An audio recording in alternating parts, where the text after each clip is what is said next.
한 주간도 평안하셨습니까? 하나님께서 여러분의 한 달을 지켜주신 줄로 믿습니다. 11월 달도 지켜주시길 주의 이름으로 축복합니다. 오늘은 마틴 루터가 타락한 중세교회를 향해서 종교개혁을 시작했던 1517년 10월 31일 그로부터 정확히 504주년이 되는 종교개혁 기념주일이라고 할 수가 있습니다. 당시 마틴 루터는 교권의 타락과 부패 속에서 하나님의 말씀과는 전혀 상관없이 그릇된 전통과 관습으로 일삼는 중세교회를 향해서 용기를 내어 개혁을 시작했는데요. 홀로 95개조의 반박문을 비텐베르그 교회 정문에 내걸으며 종교개혁을 시작했습니다. 당시 중세교회는 교회를 위하여 기부하고 공적을 쌓는 것이 마치 구원의 근거인 것처럼 말하며 면죄부를 강매했는데요. 그리고 또 여러 가지 성경적으로 합당치 못한 많은 일들을 일삼고 있었던 것을 볼 수 있습니다. 따라서 마틴 루터는 어떻게 하면 교회를 개혁할 수 있을까? 이에 그는 다시 성경으로 돌아가자며 개혁을 시작했던 것입니다. 그러나 그는 그로 인해 많은 핍박을 받았는데요. 당시 신성 로마 제국의 황제였던 찰스 5세에게 불려가 회유와 협박을 당하였습니다. 그러나 그는 그 앞에서 무너지지 않고 유명한 말을 했는데 이런 말을 했습니다. 나는 여기에 서 있습니다. 하나님, 나를 도우소서. 나는 여기에 서 있습니다. 하나님, 나를 도우소서. 무슨 말일까요? 그는 실로 죽으면 죽으리라는 각오로 진리를 지키는 일에 있어서 한 발자국도 물러나지 않고 오직 하나님의 도우심만을 구하고 있었다는 것입니다. 얼마나 외롭고 처절한 싸움이었을까요? 그럼에도 그는 그 외롭고 처절한 싸움을 멈추지 않았는데요. 계속해서 그 싸움을 진행함으로 급기야 1520년 세 가지 위대한 저서를 내놓게 됩니다. 첫째, 독일 귀족에게 고함이라는 책인데요. 여기서 그는 만인 사제권의 권리를 공포하며 또한 교황만이 성서 해석권을 가진다는 성벽을 넘어뜨립니다. 그리고 둘째, 교회의 바빌론 유수라는 책에서 성례전을 거침없이 공격하였는데 성경은 오직 성찬과 세례만 인정한다는 사실을 공포하였습니다. 셋째, 그리스도인의 자유에 관한 것인데 그리스도인은 자유함으로 누구에게도 예속되지 않고 오직 그리스도와 인격적인 관계를 갖는다는 사실을 명백히 하였습니다. 그는 실로 잘못된 관습과 타락한 전통으로 하나님 말씀에서 이미 많이 벗어난 중세교회를 다시 말씀으로 돌이키려는 노력을 생명을 내걸고 했던 것을 볼 수 있는 것입니다. 그러나 그는 그 이후로 더 큰 핍박과 위협을 받아서 이제는 중세교회로부터 이단자와 반역자로 찍혀 파문을 당했고 황제의 추방을 당하고 또한 죽음의 위협까지 놓이게 되었습니다. 하지만 하나님의 역사는 그를 구원하였는데 선제후 프레드리히 4세가 그를 비밀리에 납치하여서 바르트브루크 성에 보내어 숨어 지내게 하도록 했습니다. 그 이후로 선제후 작센의 비호 아래 9개월간 신약 성서의 독일어 번역을 완성했는데 그가 원하였던 것은 그것입니다. 오직 교회들이 성경으로 개혁되기를 원했던 것입니다. 성도 여러분, 오늘 종교개혁주의를 맞는 우리의 마음도 오직 교회가 다시금 하나님의 말씀으로만 세워지기를 원하는 마음이 되어야 할 줄로 믿습니다. 진정 교회가 온전히 세워질 수 있는 방법은 다른 제도나 프로그램이나 인간의 지혜가 아니라 오직 하나님의 말씀밖에는 없다는 것입니다. 중세교회는요, 교회를 운영하기 위해서 교회 내에 많은 제도를 두었습니다. 그것이 시간이 가면 갈수록 수많은 사람들에 의하여서 많은 지혜로운 제도들이 나오면서 그것이 쌓여지게 되었는데 그러나 오히려 그것이 교회를 타락하게 만들고 말았다는 것입니다. 인간은요, 누구든지 부족합니다. 연약합니다. 그러므로 그 시작은 순수했다 할지 모르지만 시간이 흐르면은 반드시 변질되게 되어 있는 것입니다. 이것은 역사가 증명하는 바입니다. 예, 중세교회는 도리어 그러한 인간의 지혜와 노력으로 만드는 제도들로 인해서 타락하고 변질하였다는 것인데요. 그렇다면 여러분, 오늘날의 교회들은 어떠할까요? 오늘날의 교회들은 어떠할까요? 오늘날의 좋은 프로그램을 가지고 좋은 제도를 가지고 큰 교회를 이룬 교회들, 과연 하나님 앞에서 다 칭찬을 받을 만한 교회들일까요? 오늘날의 교회들도 우리의 모습도 과거 마틴 루터를 비롯해서 존 칼빈이나 스위스의 찌빙글리나 영국의 존 웨슬레이나 이런 위대한 개혁자들의 개혁이 있었음에도 불구하고 또다시 부패한 모습을 보이고 있는데요. 이것은 오늘날의 현상만이 아니라 역사적으로 살펴보면 교회는 늘 주기적으로 그래왔다는 것입니다. 그러면 어떻게 해야 되는가? 개혁자들이 오늘 우리에게 가르쳐 주는 것은 무엇보다도 교회들은 그러므로 다시금 하나님의 말씀으로 돌아가려는 노력을 하지 않으면 안 된다는 것입니다. 오직 하나님의 말씀으로, 솔라 스크립투라, 오직 하나님의 말씀으로만 돌아가야 교회가 다시 본래의 모습을 회복할 수가 있다는 것입니다. 믿으십니까? 오직 하나님의 말씀입니다. 교회의 개혁은 오직 하나님의 말씀을 통해서만이 가능하다는 것입니다. 그러므로 저는 저희 교회가 32전을 맞이하며 다시 그 말씀으로 돌아가자는 의미에서 지난 3주에 걸쳐 성경적인 교회관을 살펴봤는데요.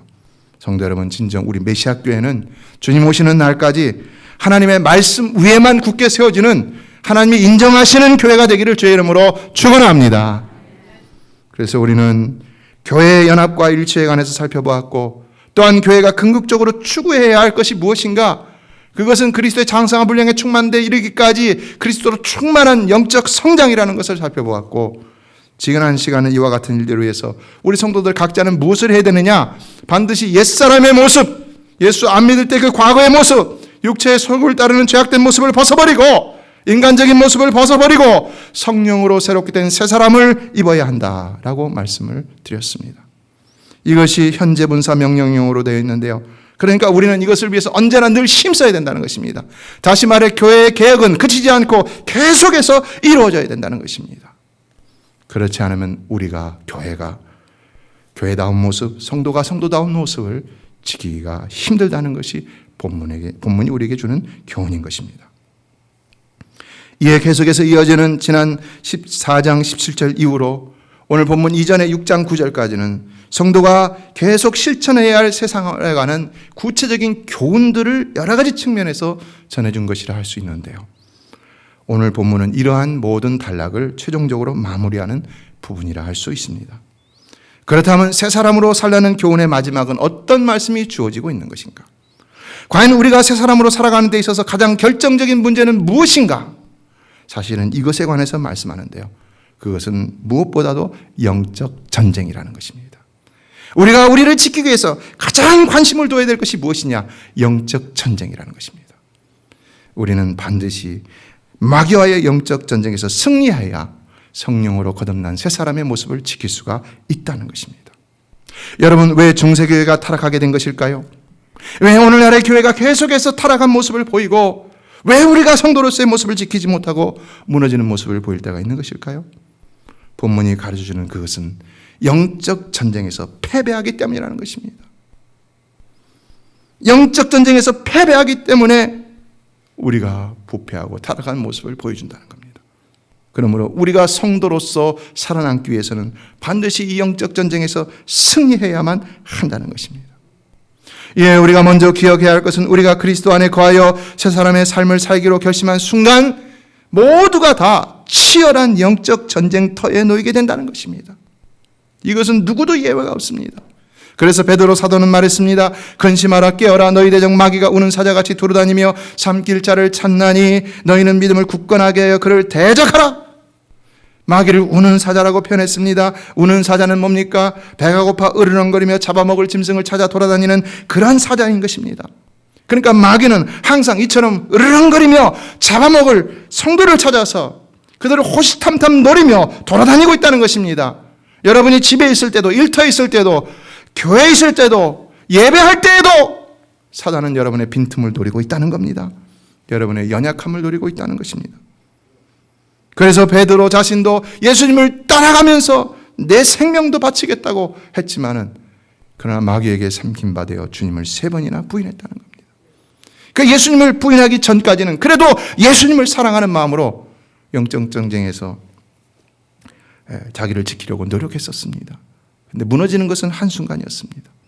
이에 그는 주님으로부터 너는 돌이킨 후에 형제를 굳게 하라는 권면을 들은 이후에 아주 절실한 심정을 가지고 우리에게 아까 전해드린 그 말씀을 명령으로 전하고 있었던 것인데요. 그러므로 오늘날 우리가 성도로서 새 사람을 지키기 위해서 어떻게 해야 되느냐? 반드시 사단을 대적하여 영적 전쟁을 치르지 않으면 안 된다는 것입니다. 이건 모든 성도가 필수적으로 행해야 할, 수행해야 할 전쟁이라는 것입니다. 야고보서 4장 7절은 마귀를 대적하라, 그리하면 너희를 피하리라. 우리가 마귀를 대적하면 마귀는 반드시 물러가게 되어 있다는 겁니다. 믿으십니까? 그러면 어떻게 대적해야 되는가? 어떻게 대적해야 될까요? 오늘 본문은 그 방법을 구체적으로 가르쳐주고 있는 것입니다. 예, 첫째, 성도는 먼저 하나님의 전신갑주를 입어야 한다라고 말씀하고 있습니다. 10절로 11절을 보면 이렇게 말씀하고 있습니다. 같이 볼까요? 끝으로 너희가 주 안에서와 그 힘의 능력으로 강건하여지고 마귀의 간계를 능히 대적하게 하여 하나님의 전신갑주를 입으라. 성도는 먼저 주의 힘의 능력으로 강건해지지 않으면 마귀의 간계를 대적할 수가 없다는 것인데요. 그래서 또한 하나님의 전신갑주를 반드시 입어야 한다는 것입니다. 여러분, 영적 전쟁입니다. 이것은 혈과 육이 아니라 사단의 영들과의 싸움입니다. 따라서 이것은 절대로 인간의 지식과 지혜와 능력으로 싸울 수 있는 문제가 아니라는 것입니다. 그래서 영적 전쟁이 임하는 우리는 어떻게 해야 되느냐? 먼저는 우리가 영적 전쟁에서 얼마나 연약한 존재인지를 깨닫지 않으면 안 된다는 것을 말하는 것인데요. 그러므로 우리가 주의 힘과 능력과 지혜와 그 은혜를 입지 않고는 한순간도 마귀와 싸워서 이길 수 없음을 절실히 깨닫고 기억하지 않으면 안 된다는 겁니다. 그렇지 않으면 반드시 시험에 든다는 것인데요. 선줄로 아는 자는 넘어질까 조심하라고 그랬지요. 결코 우리가 항상 서 있다고만 생각하지 마시기 바랍니다. 목회자들도 마찬가지예요. 어느 기도 많이 하는 사람도, 어느 신앙의 연륜이 깊은 사람도, 어느 삶이 온전한 사람도 항상 서 있다고만 생각하지 마시기 바랍니다. 넘어질까 조심하라고 그랬어요. 시험에 들어 교만하고 거짓말하고 남을 정죄하고 미워하고 욕하고 분노하고 죽이기까지도 할 수 있는 것입니다. 그래서 성도는 날마다 자기를 삼키려고 덤벼드는 사단과의 싸움에서 자기를 지키기 위해 항상 주님 안에서 주님의 능력을 힘입고자 힘써야 하는 것입니다. 여러분, 정말로 사단을 이길 수 있는 능력은 오직 예수 그리스도와 그의 힘의 능력밖에 없는 줄로 믿습니다. 예수 그리스도. 그래서 우리는 사단을 물리칠 때 예수의 이름으로 물러갈지어다. 예수의 이름을 사용하는 것이죠. 히브리서 기자는 예수님을 가르쳐서 온전케 하시는 이라고 그랬죠. 바울도 말합니다. 내게 능력 주시는 자 안에서 내가 모든 것을 할 수 있느니라. 내가 나를 온전케 할 수 있는 것도 아니요, 또 내가 내 능력으로 모든 것을 할 수 있는 것도 아니라는 겁니다. 항상 기억해야 한다는 것입니다. 성도는 진정 예수 그리스도 그분 안에 있어야만이 모든 것을 감당할 수가 있다는 것입니다. 기억하십시오. 돈을 버는 것도 그렇고요, 공부를 하는 것도 그렇고요, 정치나 사회사업을 하는 것도 그렇고요, 무엇이든지 간에 그 무엇보다 힘든 일은요, 사탄 마귀를 대적하는 일이라는 사실입니다. 그러므로 여러분이 아무리 뛰어남을 가지고 있다 할지라도, 그래서 여러분이 하는 모든 일들 가운데 잘하는 것들이 많다 할지라도 사단을 대적하는 일은 도저히 불가능하다는 것을 깨닫지 않으면 안 되는 겁니다. 그래서 우리는 날마다 우리를 대적하는 사단으로부터 우리를 지키기 위해서 날마다 그리스도 안에서 그의 능력을 힘입고자 힘써야 한다는 것인데요. 그래서 경건 생활에 힘쓰지 않으면 안 되는 것입니다. 예, 본문은 먼저 우리에게 하나님의 전신갑주를 입으라고 구체적으로 말씀하고 있는데요. 14절로 17절은 그 하나님의 전신갑주가 무엇인지를 설명하고 있습니다. 먼저는 진리로 허리띠를 띠라라고 했는데 왜 허리띠를 띠는 것입니까? 허리띠를 띠는 행위는 민첩하고 빠르게 행동할 수 있도록 하기 위함인 것이죠. 만일 전쟁에 나간 병사가 허리띠를 단단히 묶지 않았다가 전투 중에 옷이 흘러내려버리면 어떻게 되겠습니까? 적군이 공격할 때 방어도 제대로 못하고 공격도 제대로 못하고 그대로 쓰러지는 것이지요. 어떠한 공격도 어떠한 방어도 허리띠를 단단히 묶어내지 않으면 효과적으로 수행해낼 수가 없다는 겁니다. 이에 성도는 가장 먼저 복음의 진리로 자신의 중심을 단단히 묶어야 한다는 것이 본문의 말씀인 것입니다. 허리띠는요, 힘의 근원이죠. 성도는 그 힘의 근원이 무엇이 되어야 되느냐? 바로 진리인 하나님의 말씀이 되어야 한다는 것입니다. 여러분, 하나님의 말씀이 여러분의 중심을 붙들고 있기를 주의 이름으로 축원합니다. 말씀이 붙들고 있어야 되는 것입니다. 인간의 생각과 지혜가 아니라 하나님의 말씀이 붙들고 있어야 되는 것입니다. 그래야 사단이 우리의 생각과 우리의 지혜나 우리의 방법을 통해서 역사할 때 말씀으로 그것을 이길 수가 있는 것입니다. 그래야 우리가 순전한 성도로서 교회로서의 모습을 지킬 수가 있다는 겁니다. 또한 의의 호신경을 붙이라고 했는데요. 여기서 호신경은 여러분이 그 영화를 보면 알듯이 앞에 붙이는 겁니다. 여기서부터 가슴으로부터 허리까지 보호하는 이런 보호대, 옛날엔 갑옷이라고 얘기했죠. 갑옷과 같은 로마형 갑옷이라고 할 수가 있습니다. 적의 칼이나 창이 나를 찌를 때 그것을 막아주는 최후의 방어막이라고 할 수가 있는데요. 성도의 그것은 무엇이 되어야 되냐? 의가 되어야 한다. 뭘 말하는 것일까요? 여기서 말하는 의는요, 로마서 1장이 말하는 하나님의 은혜에 한 그리스도로 말미암아 주어진 하나님의 의, 1장을 찾아보세요. 하나님의 의라는 말이 많이 나오고 있습니다. 사단이 우리를 아무리 정죄하며 유혹한다 할지라도 우리는 오직 내 의가 아니라 하나님의 의로 의롭게 된 자들이기 때문에 이것으로 당당히 맞서야 한다는 것입니다. 사단의 주된 기능은 뭡니까? 그는 검사, 프로스큐러의 역할을 합니다. 하나님의 보좌 앞에서 우리를 정죄합니다. 참소합니다. 그래서 우리에게 막 정죄하며 달려듭니다. 우리 연약한 점을 파고들어서 넘어뜨리려고 합니다. 그럴 때 우리는 나는 괜찮다, 내가 뭐 그랬느냐 이럴 거 아니라는 것입니다. 네가 뭐냐? 하나님이 나를 은혜로 의롭게 했는데 네가 나를 어떻게 무너뜨리려고 하느냐? 하나님의 의로 당당히 맞서서 승리할 수 있어야 한다는 것입니다. 그래서 로마서 8장 1절은 말합니다. 그러므로 이제 그리스도 예수 안에 있는 자에게는 결코 정죄함이 없나니. 성도 여러분, 우리는 예수 안에 있는 생명의 성령의 법으로 죄와 사망의 법에서 분명히 해방된 자들인 줄로 믿습니다. 우리는 그리스도 안에서 자유함을 얻은 자들인 것입니다. 그러면 누구도 우리를 정죄할 수 없다는 사실을 성경은 말씀하고 있다는 것입니다. 그럼에도 사단은 끊임없이 우리를 공격합니다. 우리의 연약함과 부족함과 실수와 무능함을 들춰내면서 우리의 죄악들을 들춰내면서 우리를 정죄하고 공격합니다. 그러나 당당하라는 것입니다. 하나님의 은혜로 우리에게 선물로 주신 그리스도의 의를 힘입음으로 당당히 맞서 싸우라는 것입니다. 또 평안의 복음이 준비한 것으로 신을 신고라고 했는데요. 여기서 중요한 것은 신발이 아니라 평안입니다. 우리는 또한 하나님께서 우리에게 주신 그리스도 예수의 복음의 그 평안의 복음, 그 평안으로 마귀와의 싸움에서 넉넉히 당당히 여유 있게 승리할 수 있어야 한다는 것입니다. 예수님은 요한복음 14장 27절에서 말씀했습니다. 평안을 너에게 끼쳐노니 곧 나의 평안을 너에게 주노라. 내가 너에게 주는 것은 세상이 주는 것과 같지 아니하니라. 너희는 마음에 근심하지도 말고 두려워하지도 말라. 여러분, 이 평안 여러분에게 이미 주신 줄로 믿습니다. 그러므로 언제나 이 평안으로 승리하시길 주의 이름으로 축원합니다. 이 평안을 지키지 못하면 우리가 분노하는 것이고 시기하는 것이고 비방하는 것이고 질투하는 것이고 살인까지도 저지르게 되는 것입니다. 누가 뭐라 그러면 발끈해 갖고 분노하고 평안해야 모든 것을 이길 수가 있다는 겁니다. 이에 주님이 주신 평안은 오직 성도만이 누릴 수 있는 특권이지요. 그러므로 여러분은 어떤 사단의 공격이 여러분을 공격해온다 할지라도 이 평안을 잃지 않음으로 늘 승리하시기를 주의 이름으로 축원합니다. 진정한 승자는 치열한 전투 중에도 넉넉함으로 웃을 수 있는 자이고 이에 그는 평안을 지키는 자인 것입니다. 그래서 다락방 강화를 마친 예수님은 요한복음 16장 33절에서 말씀했습니다. 이것을 너에게 이르는 것은 너희로 내 안에서 평안을 누리게 하려 함이라. 세상에서는 너희가 환난을 당하나 담대하라. 내가 세상을 이기었노라. 성도 여러분, 예수님이 이기셨습니다. 여러분도 이길 줄로 믿습니다. 그러므로 확신을 가지고 평안으로 승리하시는 여러분 되시길 주의 이름으로 축원합니다. 그 다음 믿음의 방패를 가지고 등이 악한 자의 모든 불화살을 소멸하라 라고 했습니다. 여기서 불화살은 무엇을 상징하는 것일까요?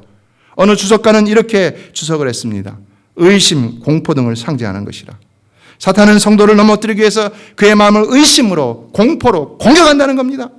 그래서 고난 가운데 있는 성도들에게 하나님의 선하심을 의심하게 하고 습관적인 죄를 짓는 자들에게 구원의 확신을 의심하게 하고 심신이 약해 있는 자들에게는 무엇이든지 공포심을 조장해서 그를 넘어뜨리게 한다는 겁니다.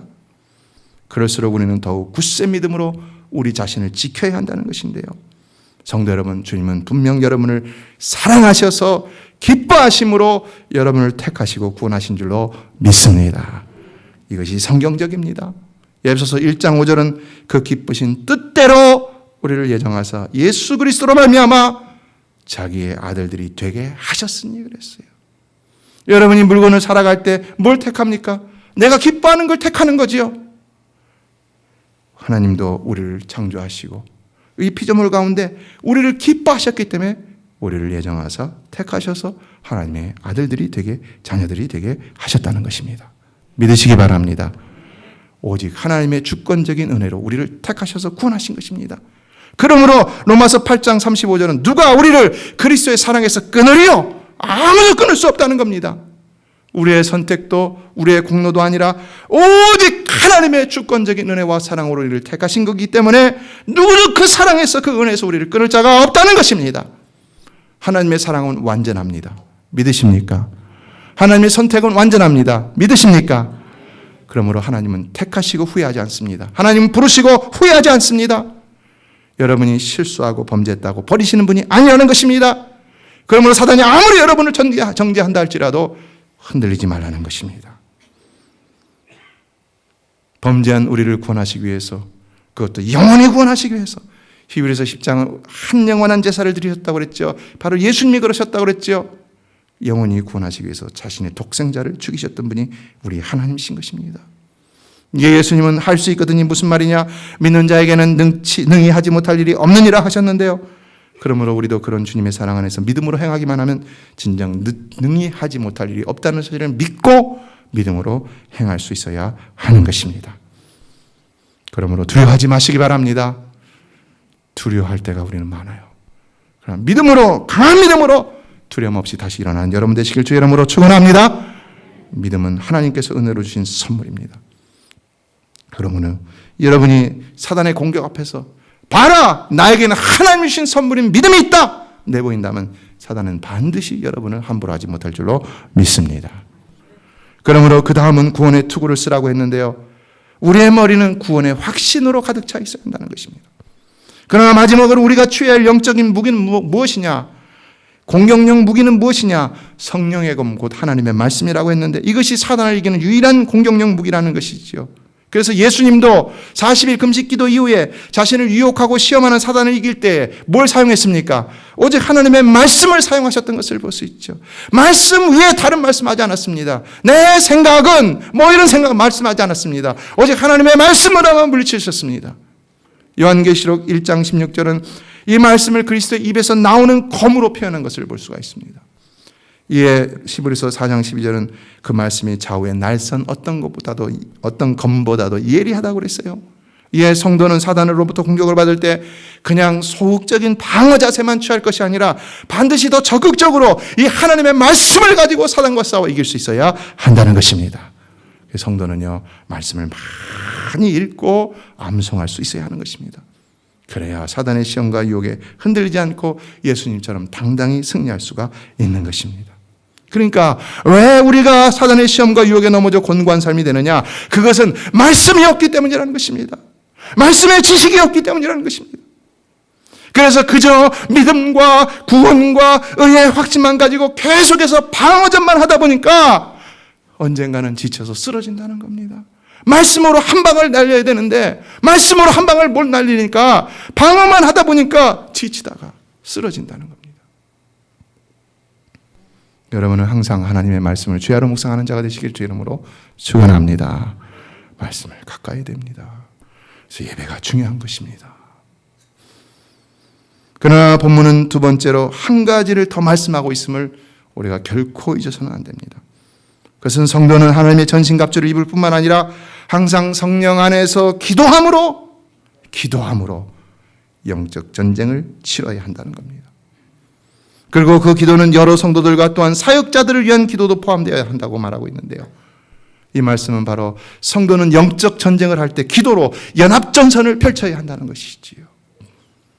기도는요, 진정 성도로 주님 안에 거함으로 주님의 능력을 힘있게 하며 그로써 성도의 무장을 더욱 유용하게 사용하도록 하는 효과적인 힘이라고 할 수가 있습니다. 성도 여러분, 우리가 기도하는 순간 하나님 우리와 함께 하시는 줄로 믿습니다. 주님은 기도를 통해서 우리와 함께 하시며 그러나 우리에게 또한 사단을 이길 능력을 주신다는 것입니다. 우리 안에 있는 진리, 의, 믿음, 구원의 확신, 성령의 검, 이것에 더 힘을 불어넣어 주신다는 것입니다. 그래서 이기게 하신다는 겁니다. 기도의 사람 이엔 바운즈는 성자를 만들어내는 것은 기도의 힘이라고 그랬어요.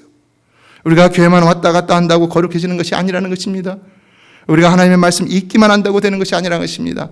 여러분 항상 성도의 삶에는 말씀과 기도가 은혜와 진리가 함께 가야 할 줄로 믿습니다. 이것이 균형을 맞춰야 되는 것입니다. 그러므로 스펄전 목사님은 기도하지 않고 성공했다면 성공한 그것 때문에 망한다는 말을 했는데요. 그는 마른 눈을 가지고는 천국에 못 들어간다는 말까지 했습니다. 예수님은 마태복음 26장 41절에서 시험에 들지 않게 깨어 기도하라. 마음에는 원이로되 육신이 약하도다. 우리 다 육신이 약하죠. 그러나 약한 육신은 어떻게 이겨야 한다는 것입니까? 기도로 이겨야 한다는 것입니다. 여러분들 깨어 기도하시기를 주의 이름으로 축원합니다. 깨어 기도하는 메시아의 성도들 되시기를 주의 이름으로 축원합니다. 깨어 기도하지 않으니까 넘어지는 겁니다. 팬데믹이 왔다고 넘어집니다. 뭐가 있다고 넘어집니다. 자꾸 넘어집니다. 왜 넘어집니까? 깨어 기도하지 않으니까 넘어지는 것입니다. 깨어 기도하지 않으면요, 새 사람을 지킬 수가 없는 겁니다. 부패하고 타락하는 모습을 막을 길이 없는 것입니다. 이처럼 성도는 기도를 통해 매일 사단을 이길 힘을 공급받고 그 힘의 은혜로 말미암아 사단과 싸워 승리할 수 있어야 하는 것입니다. 말씀을 맺습니다. 그러므로 이제 여러분은 오늘 이 말씀을 다시 마음에 새기심으로 언제나 사탄으로부터 승리하고 교회와 여러분 자신을 지킬 수 있게 되기를 주의 이름으로 축원합니다.